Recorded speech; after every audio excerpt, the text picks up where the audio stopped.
conversations with complete strangers. And, I know that has helped your business, but you've been licensed. Absolutely. When did you officially get licensed? August 2019. 2019. So then, okay, you get licensed, everything's going great, right?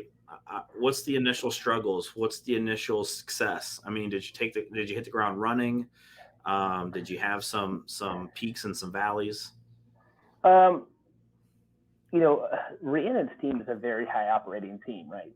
Luckily for me, joining that team is instant credibility. We have a bunch of reviews online. She has a bunch of past sales. A lot of people already know who she is. Yeah. So I did get a head start that not everybody gets. I'm forever grateful for that. So, she's big into internet leads, and I just had those rolling in right when I started. And it's, being able to call, convert. I would just, again, show up, shadow everything she did, and, I caught on pretty quickly. My first deal ever, which actually helped, was my house that I bought. So yeah. I got to do see what people are going through in the buying process and see that firsthand before I started out. And then I think like my second deal was a small condo with a student, and then third deal was a listing. And, it was great just to, see all those very quickly on each end of what a listing implies and what buyers do. So, I think I hit the ground running. In this business, you always have peaks and valleys. Once the pandemic hit, the market has been so crazy. Yeah, well, that's where I was going to go. Yeah. That's where I was going to go because, it's a interesting and a hard time. Yeah. You were only licensed for 6 months or so, Yeah. and then in our world at the time, everything shut down for 2 weeks and we didn't know what was going to happen to the real estate space. Right. Luckily for us in Ohio, we were still able to, after those first 2 weeks kind of settled down, we were able to kind of get back at it and, still had some restrictions, but not, as much as other places in the country where no showings could happen, no real estate could happen. Right. What were some of the thoughts, going through that your first 6 months in, you got some momentum going and then boom, Well, it's funny. I mean, one, I think I was too new to really understand like where this could go. Right. Yeah. I really just listened to Rhiannon, because she does all the research too. I'm like, all right, where's our market going? You don't really know. Yeah. But I'm the kind of guy, like, no matter what happens, we're going to figure it out. Right. Like, yeah. Luckily we were essential workers. But, I guess I really didn't know like what was going to happen. I was so new, and, now we're somewhat on the other side of it, but, these last 2 years have definitely been a struggle for, especially the newest agents who think, we're in a great market. Market's not really that great if you think about it. We're highest of all time agent count and lowest all time inventory. So, it's really hard to get people in contract right now unless you really know what you're doing or your buyers are willing to step up to the plate, swing the bat. Great for sellers, but, sellers, where are they going to go? Yep. And I'll tell you, I mean, you said it a couple of times already, right? You're someone that will figure it out, right? One way or the other, I'll figure it out. And in our business, you have to have that. And I tell agents all the time, I mean, bet on yourself, right? Like I'm always going to bet on myself, and like you, I'm always going to figure it out no matter what goes on. And this is the other thing, no matter what goes on, real estate's always going to move. Real estate's always going to sell, right? It's just whether or not you're going to be willing to make those decisions and move with it or not. Right. Some people aren't willing to pivot their business, right? They're just stuck in their ways, and they're headstrong about how to do it. And other people are willing to figure it out, right? And make it work one way or the other.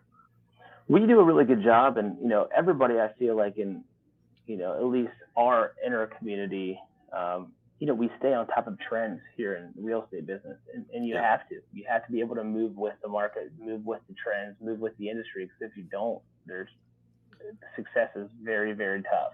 Yeah. People in life, are just very unpredictable.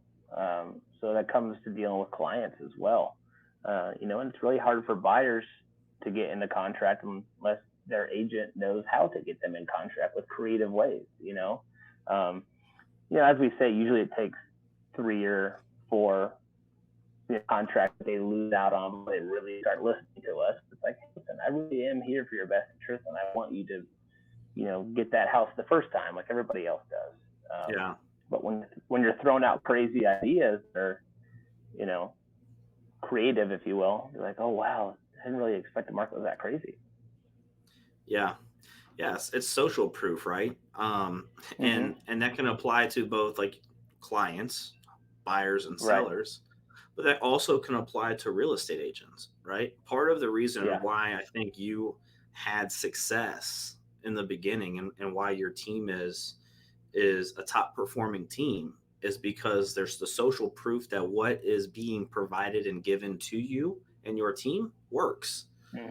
It's just whether or not it's just whether or not you show up, right? Right, and imply those things. And you do what you're supposed to do, 100%.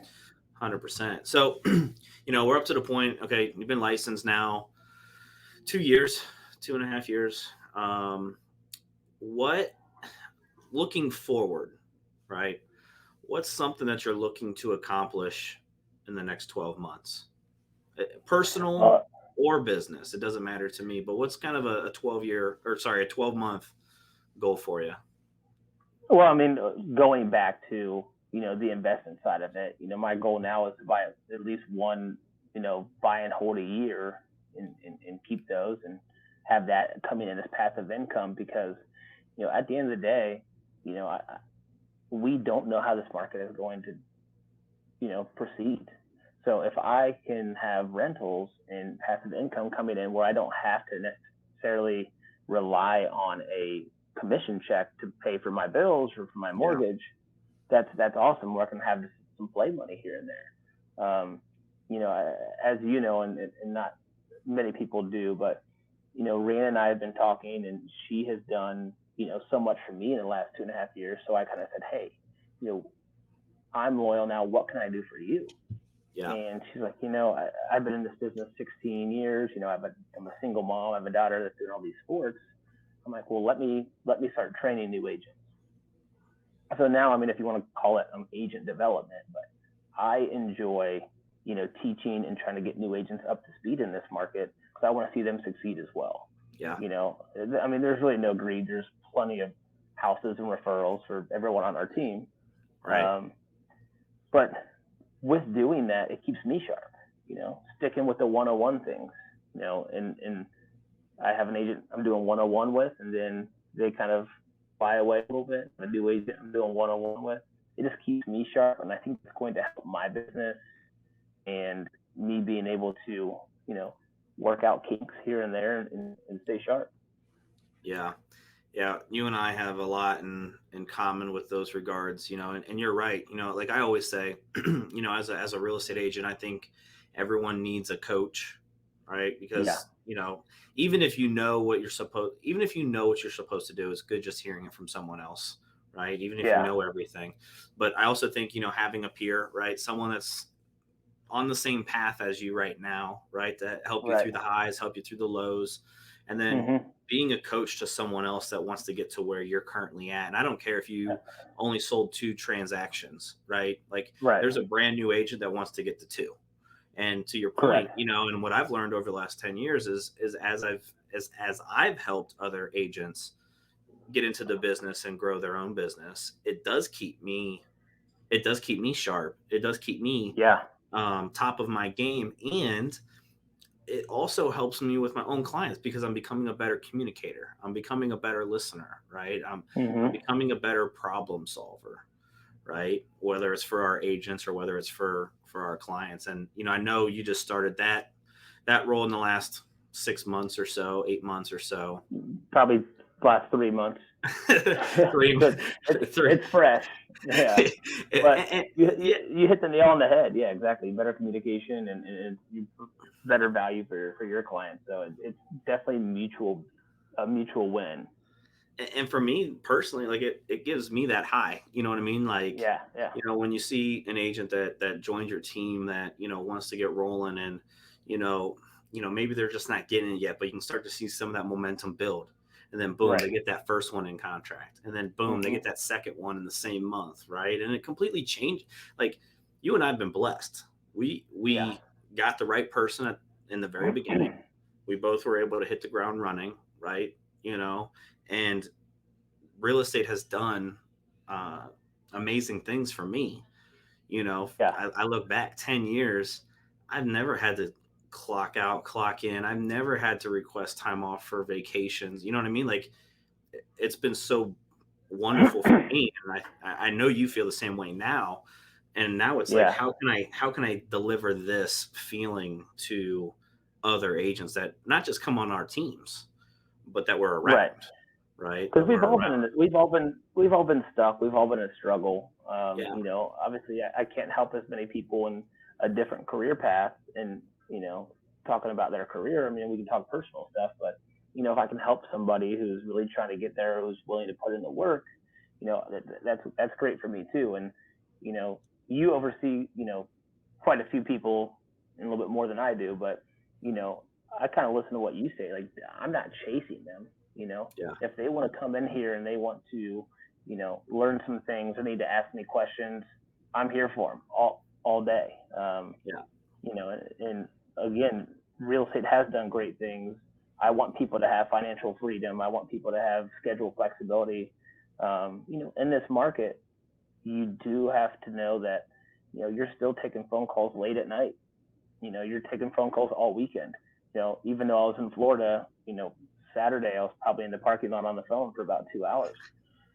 So, you know, it does allow you to go do those things, but at the end of the day, it's a time is of the essence, you know, business, and you have to stay on top of things. You can't wait, even hours anymore, but let alone a couple of days to get back to people. Yeah. You just have to. It's always on. However, it gives you the flexibility as long as you have a support staff to, you know, still live your life and be able to travel. 100%. And that's where we talk about, as a business, setting it up with processes and systems and people, and Yeah. making sure you have that stuff dialed in. So, even though you are out of town, there are going to be those times where you have to take that phone call or answer that text or, return that email. But just making sure you're looking at your business. Do I have all my processes and systems dialed in for Right. when I do go out of town? I'm not constantly on my phone 24/7. Yeah. Yeah. Absolutely.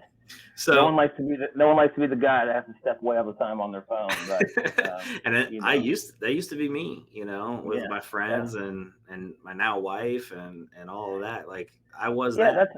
That's one of my challenges and things I've been working on, especially with Ninja. That we just a lot of us just did, but Yeah. kind of carving out some time to whether it's calling leads or doing some problem solving. It's a scheduling thing for me. I've always been controlled chaos, right? Like I'm not very systematic. I'm just not. Yeah. Yeah. Like my only calendar is in my phone. Like I'm not writing things down, which again, things that I'm working on. Um, but I've always just been kind of a controlled chaos kind of guy. Like I can put it together and make it happen, but I just don't have a systematic way that I do. Yeah. Yeah. I mean, it's the hardest thing that a lot of us struggle with, myself included. I mean, Yeah. it's a little bit easier now for me, but it's still, making sure you stay dedicated to your calendar. I mean, the hardest thing about our business is, no one's there to tell you what to do, when to do it, and how to do it, right? Right. But the most successful real estate agents, teams, brokerages, whatever they sit there and they tell themselves what to do, when to do it, and how to do it. And if Yeah. you can get to that point in your career to where you are time blocking out your calendar, I'm prospecting from this time to this time to that time, I'm returning all emails and doing contract addendums and the tedious stuff, right? And then this Right. time, I'm available for all showings and consultations, and then family time, right? Family time is also Mm-hmm. important. And a lot of us, you know, our spouses take the brunt of that, right? Like, Right. it's, hey, we're out at dinner. Why are you on your phone? Or hey, Yeah. And it's you and I movie don't night have and you're kids writing yet either. contracts. No, Yeah. That makes it